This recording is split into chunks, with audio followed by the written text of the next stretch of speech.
শিক্ষার্থীরা এই মুহূর্তে রয়েছেন সায়েন্স ল্যাব মোড়ে। সায়েন্স ল্যাব মোড় কিন্তু আটকে দিয়ে পুলিশের সাধারণ শিক্ষার্থীরা এই মুহূর্তে কিন্তু অবস্থান গ্রহণ করেছেন। অন্যদিকে পুলিশ কিন্তু রয়েছে সতর্ক অবস্থানে। শিক্ষার্থীরা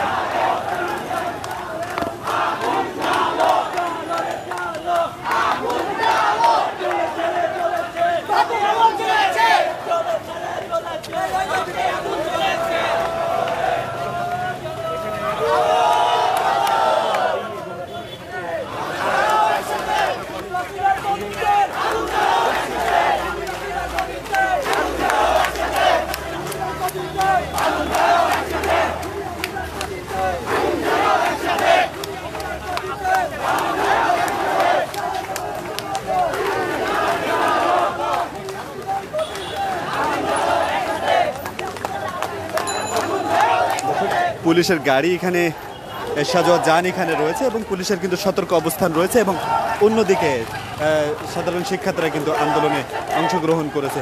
এসব পুলিশ কিন্তু রয়েছে সতর্ক অবস্থানে এবং নিরাপদ অবস্থানে রয়েছে এবং শিক্ষার্থীরা তাদের দাবি আদায়ের লক্ষ্যে কিন্তু আন্দোলন চালিয়ে যাচ্ছে। দেখাচ্ছিলাম কালবেলার ফেসবুক পেজ থেকে। দর্শক, এই মিছিলটি কিন্তু সায়েন্স ল্যাব মোড় হয়ে সেটি কিন্তু ঢাকা কলেজের দিকে অগ্রসর হচ্ছে, নিউ মার্কেটের দিকে অগ্রসর হচ্ছে এবং সাধারণ শিক্ষার্থীরা এবং সাধারণ শিক্ষার্থীদের সাথে সাধারণ ছাত্র জনতাও অংশ নিয়েছেন।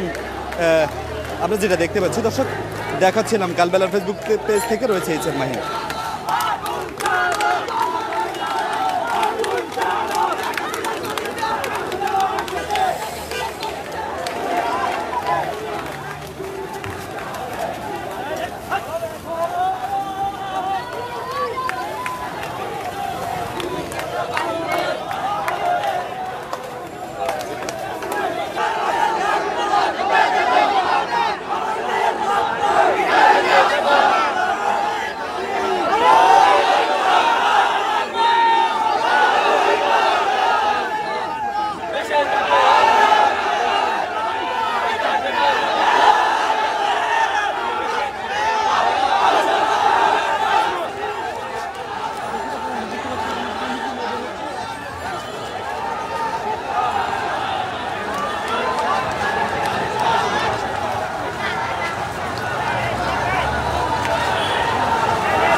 বিরুদ্ধে, সে ব্যাপারে আমাদের সাবধান থাকতে হবে।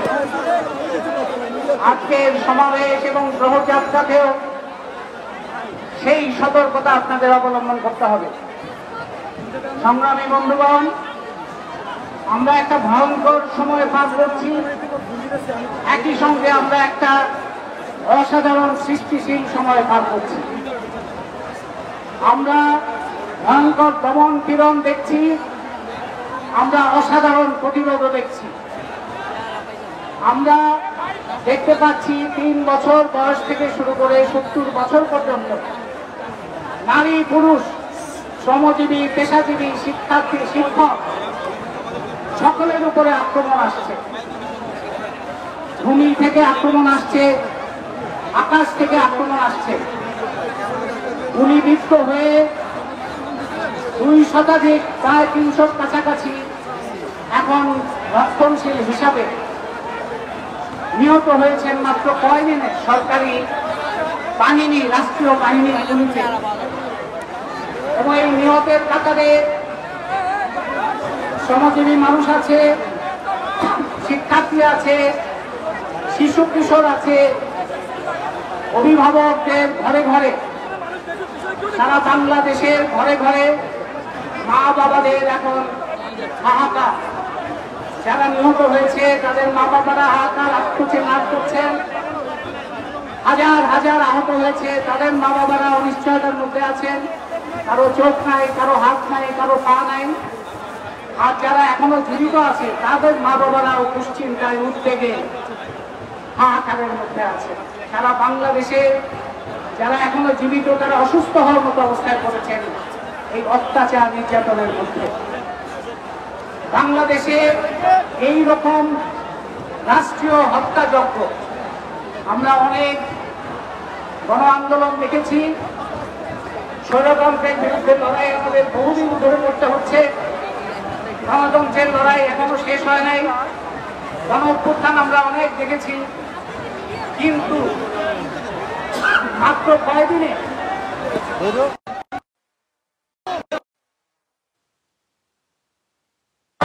এই ভয়ঙ্কর পর্ব যখন চলছে, সরকার হয়তো ভেবেছিল এরকম নারকীয় আক্রমণ চালালে সব প্রতিবাদ বন্ধ হয়ে যাবে। হয় নাই। প্রতিবাদ প্রতিরোধে শিক্ষার্থীদের পাশে পাবলিক, প্রাইভেট, ইউনিভার্সিটি একাকার হয়েছে, শিক্ষক শিক্ষার্থী একাকার হয়েছে, পেশাজীবী শ্রমিক একাকার হয়েছে, নারী পুরুষ একাকার হয়েছে। সারা বাংলাদেশের সকল পর্যায়ের মানুষ এখন একটা মুক্ত বাংলাদেশের জন্য লড়াই করছে।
মুহূর্তে জাতীয় প্রেস ক্লাবের সামনে থেকে একটি মিছিল নিয়ে শিক্ষার্থীরা ঢাকা শহীদ মিনার, কেন্দ্রীয় শহীদ মিনার দিকে এগিয়ে যাচ্ছে। এর আগেও কিন্তু যারা এখানে আন্দোলন করে আসছিল তারা কিন্তু একটি মিছিল নিয়ে শহীদ মিনারে গিয়েছে।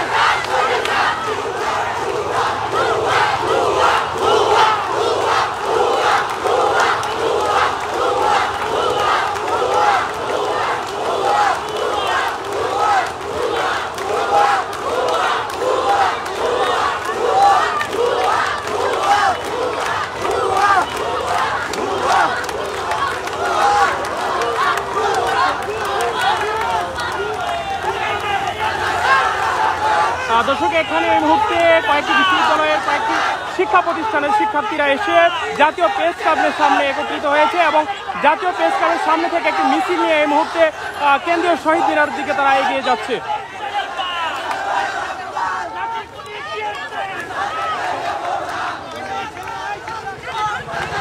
দর্শক, আমরা দেখতে পাচ্ছি পুলিশের ব্যারিকেড কিন্তু সরিয়ে দিচ্ছে, শিক্ষার্থীরা সরিয়ে দিয়ে মিছিল নিয়ে কিন্তু কেন্দ্রীয় শহীদ মিনার দিকে এগিয়ে যাচ্ছে।